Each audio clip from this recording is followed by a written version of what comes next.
Hello friends, it's Atif Sheikh here and welcome to the fifth session of Railway Engineering. So today's point of discussion are the tractions and resistance to the traction.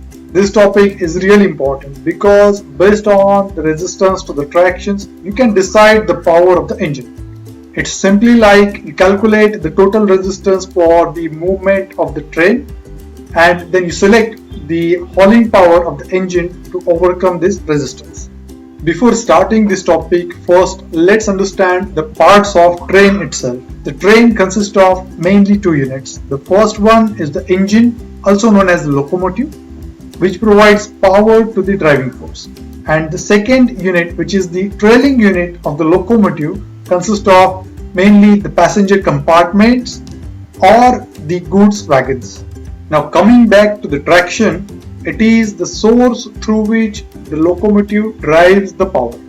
There are different sources of the traction like steam, diesel fuel and electric supply.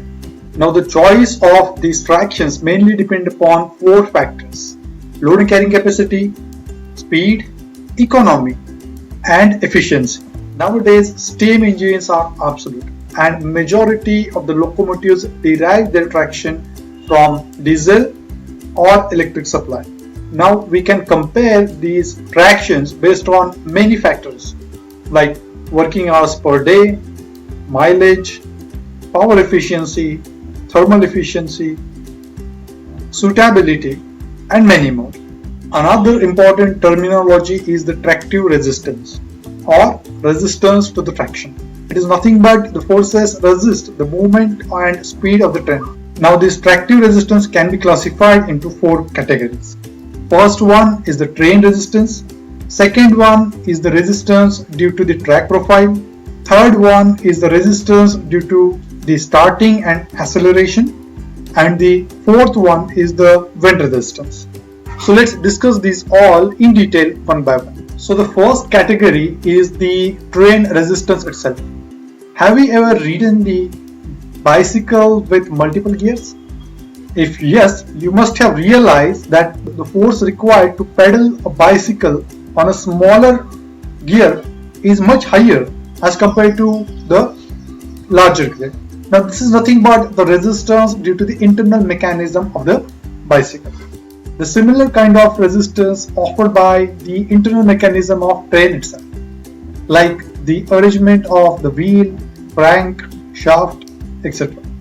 The another resistance you must have realized in bicycle is due to the friction between the internal parts of the bicycle as well as the friction between the tire and the road.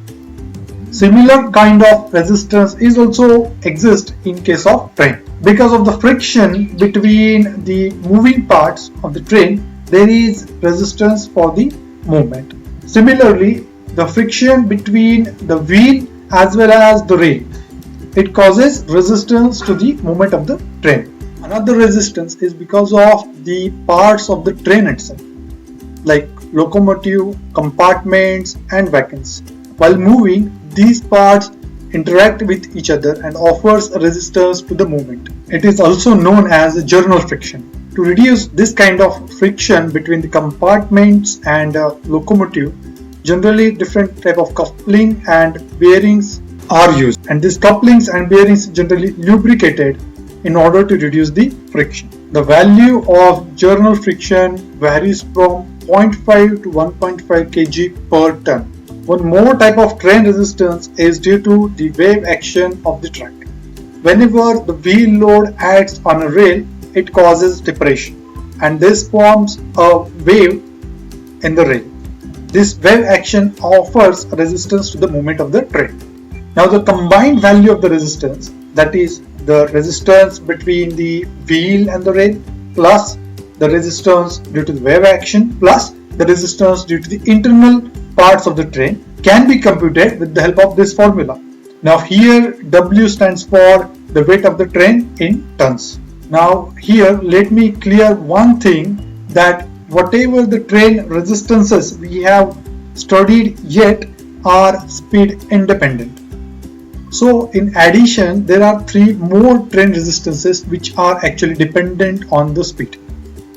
Those are, the first one is due to the track irregularities, second one is due to the jerk felt by the wheel, especially at the joints, improper joints, and third one is due to the oscillation and the swings. Now the combined value of these resistances, which are dependent on the speed, can be calculated with the help of this formula.